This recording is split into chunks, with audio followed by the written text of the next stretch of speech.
दोस्तों नमस्कार। आज नई वीडियो में हम लोग बात करेंगे मतदान के विषय में। जैसा कि 2024 लोकसभा चुनाव कई चरणों में हो रहा है। अभी तक कई चरण में चुनाव हो चुके हैं और जो भी आगे चरण में चुनाव होना है उस संबंध में बात करेंगे कि हम लोगों को मतदान क्यों करना चाहिए, क्यों मतदान आवश्यक है और मतदान करने से देश की तस्वीर जो है और लोगों की जो तकदीर है वो किस तरह से बदलती है।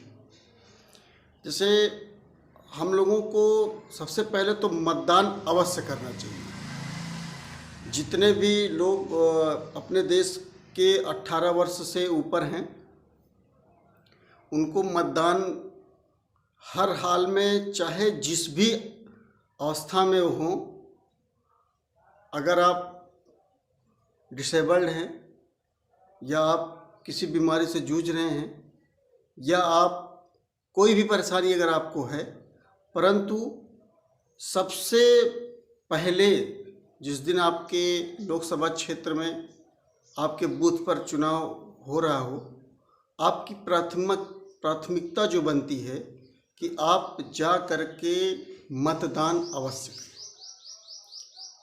आप उस दिन के लिए अपना समय केवल मत के लिए निकालिए। मत यानी कि वोट देना अत्यंत ही आवश्यक है। जैसा कि हम लोग देखते हैं, अगर आप बूथ पे जाएंगे, अगर आप डिसेबल्ड हैं तो आपके लिए दूसरी लाइन लगी होती है, या अगर किसी बीमारी से आप जूझ रहे हैं तो आप निवेदन करके आप लाइन अलग लगवा सकते हैं। जैसे ज़्यादा भीड़ होती है तो आप वहाँ पर वोट दे सकते हैं। और जो हमारे बुजुर्ग व्यक्ति होते हैं उनके लिए भी अलग से जो लाइनें होती हैं, वहाँ पर जो भी अधिकारी लोग होते हैं वो अपना सहयोग दे करके उनसे अपना वोट वो दिलवाने का कोशिश करते हैं। परंतु दोस्तों हम ये कहेंगे, बहुत से लोग ऐसे होते हैं जो वोट देने जाते ही नहीं। देखिए, यहाँ न तो पार्टी से मतलब है, न तो किसी प्रत्याशी से मतलब है, यहाँ मतलब है वोट से। आपको वोट देने जाना है, आप चाहे जिस प्रत्याशी को वोट दीजिए, चाहे जिस पार्टी को आप वोट करिए, लेकिन आप वोट देने अवश्य जाइए। वोट देने से आप अपने पसंदीदा प्रत्याशी को जिता सकते हैं, जो आपके लोकसभा प्रत्याशी। वोट से आप अपने देश की तस्वीर बदल सकते हैं। जैसे 5 साल का जो लोकसभा चुनाव होता है, जो केंद्र की सरकार 5 साल के लिए बनती है, जैसा कि जो चुने हुए हमारे प्रत्याशी होते हैं उन्हीं की अकॉर्डिंग जो है जो देश की सरकार बनती है, तो वही सरकार जो है हम लोगों पर जो है 5 साल जो है वो अपना कार्यकाल देखती है। परंतु जैसे उस कार्यकाल में यदि 5 साल में हम लोग सहमत नहीं होते तो हम लोगों के पास अवसर होता है कि सरकार को बदलने का या वही सरकार को जारी रखने का। ये हम लोगों की ज़िंदगी का सबसे बड़ा निर्णय होता है। जैसे हमारे देश में इस समय बेरोजगारी का बहुत सा माहौल चल रहा है, तो हम लोग जो है उसको सोच करके किसको वोट करना है, किस पार्टी को वोट करना है, किस प्रत्याशी को वोट करना है, उसी स्तर से जो है हम लोग वोट करेंगे। हर कोई भी प्रत्याशी जो होता है वो खराब नहीं होता है, परंतु हमको ये देखना है कि वह जो है जो सरकार बनती है वह सरकार हमारे देश के नौजवानों और युवाओं के लिए क्या सोचती है,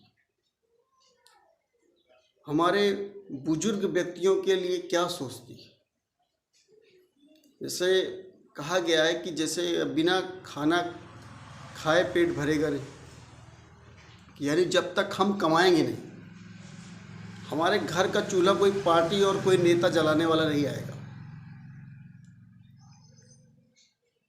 तो उसी तरह हम लोग जो है ऐसे प्रत्याशी या ऐसे लोगों का चयन करें जो हमारे समाज को, हमारे सोसाइटी को, हर वर्ग के लोगों को प्रथम दर्जा दे और जो है ज़्यादा से ज़्यादा शिक्षा का जो क्षेत्र हो, जो जहाँ पर जो हो मौलिक सुविधाएं की आवश्यकता है, शिक्षा का क्षेत्र हो और ज़्यादातर जो महामारियां हम लोगों के ग्रामीण अंचल में आ रही हैं उन सबको दूर करने के लिए जो हॉस्पिटल वगैरह हों, इन सब की जो भी सुविधाएं हैं सरकार द्वारा अगर हम लोगों को उपलब्ध हो रही हैं तो इस सब का विरोध करने के लिए अगर सुविधाएं मिल रही हैं तो ठीक है, अगर अन्यथा सुविधाएं नहीं मिल रही हैं तो इन सब चीज़ों का विरोध करने हेतु आप जो है अपने प्रत्याशी को वोट दे सकते हैं, क्योंकि हमारा देश जो है एक लोकतंत्र देश है। यहाँ पर जनता सरकार होती है, जनता राजा होती है। हम लोग चाहेंगे तो दूसरी सरकार को या किसी भी सरकार को जो है बदल सकते हैं, परंतु संभव वह कब है जब हम लोग वोट देने जाएंगे। बिना वोट दिए आप किसी भी सरकार को बदल नहीं सकते।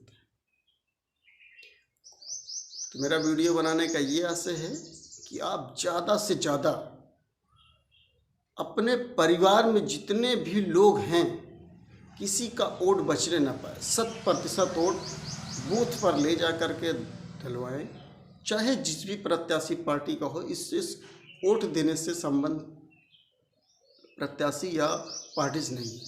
आप वोट दीजिए, जरूर दीजिए, चाहे जिस भी प्रत्याशी को दीजिए। धन्यवाद, नमस्कार।